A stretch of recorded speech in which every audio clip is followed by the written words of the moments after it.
What's up, guys, and welcome back to another solo mining episode. This is going to be for complex ore here in nullsec. So I wanted to kind of do a little bit of this because the mining in nullsec, especially with like these anomalies and things like that, differs quite a bit from what you would be doing in highsec for the most part. I've said in previous episodes where nullsec mining is better in some cases and worse in others. The one thing it's better in is the fact that the rocks are considerably bigger than in highsec, so we could technically sit here and mine these two rocks for a while. Now, being solo in nullsec has its own caveats. There are a lot of things that you have to be kind of aware of.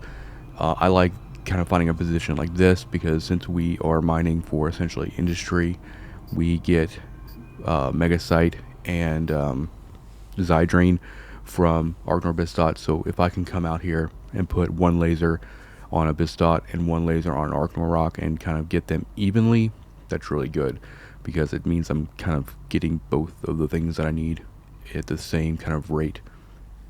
Now the thing about nullsec mining is you're keeping an eye on local for the most part, local intel, all those things. If anybody comes in system, in most cases, if it's not really like a very obvious explorer ship, you're going to come off grid, preferably to a pause or a tether or a rear tether on a structure or something like that. But really, as a miner, one of the bigger annoyances in nullsec would be like the rats. So in almost all cases, when you go out to an anomaly, once you get lasers on, usually before you even complete a cycle, then a rat spawn will occur, and it's because of the way the mechanics for the rats operate.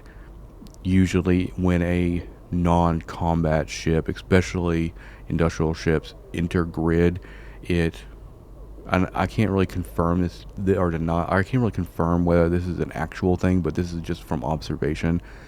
But whenever an industrial ships go to an anomaly and put lasers on a rock, it almost always triggers a rat spawn.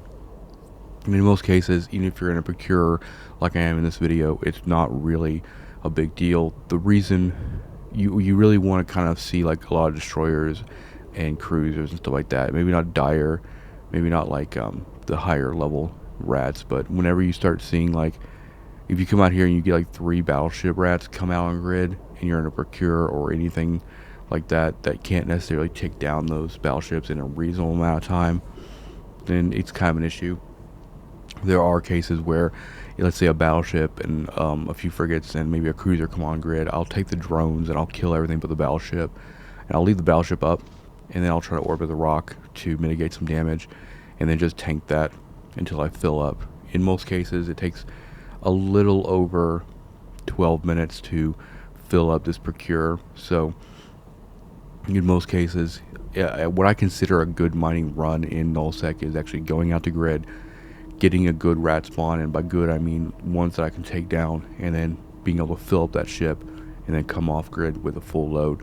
I consider that a good run. I don't do a lot of volume in nullsec like I normally would in like highsec, where we just get a lot and we just spend hours and hours out on grid, because there's a lot more factors to consider in nullsec, whether it be traveling fleets or big battleship rats that normally your mining ship would have difficulty with, but also the possibility of getting capital rat spawns. So in these anomalies, it is a possibility for there to be a rat carrier or a rat dread or even a rat titan that can spawn, and in any of those cases you're going to come off grid immediately. Even in some of the slowest ships you can get off grid quite effectively, but all that stuff you're looking out for.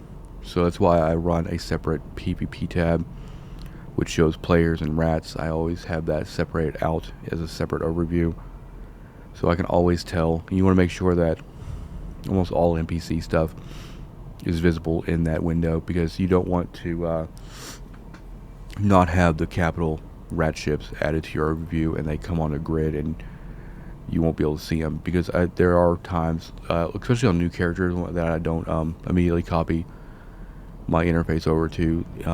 In cases like this, if this was a new character and I didn't have their inner overview set up, if one of those capital rats came on grid, the only way I'd be able to see it if I didn't have them on the overview would be able to be zoomed all the way out and see them come on grid, which can be dangerous.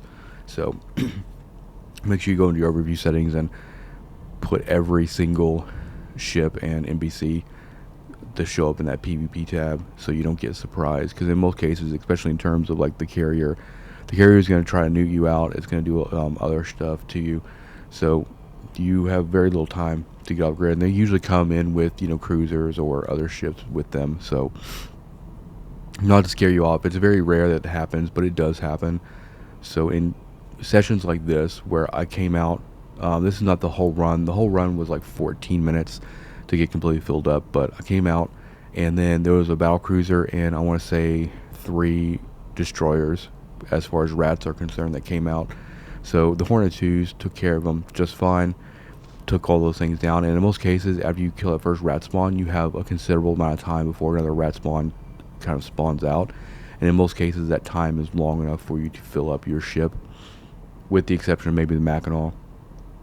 The Mackinac can take a little while to fill up. I would say a Mackinac would probably take closer to 30 minutes or more to fill up on complex ores, but I wanted to make sure I did a video that covered and talked about kind of nullsec mining and the complex ores, because Archnor Bistot is very, very valuable in terms of industry because of the mega site and all that stuff that comes into it. And then when you couple that with like moon mining and things like that, you start to really get a lot of what you need to do industry in nullsec, which we'll try to cover a lot of the different mining situations here in nullsec over the next few episodes. But I am running modulated strip miners on this just to get a little bit more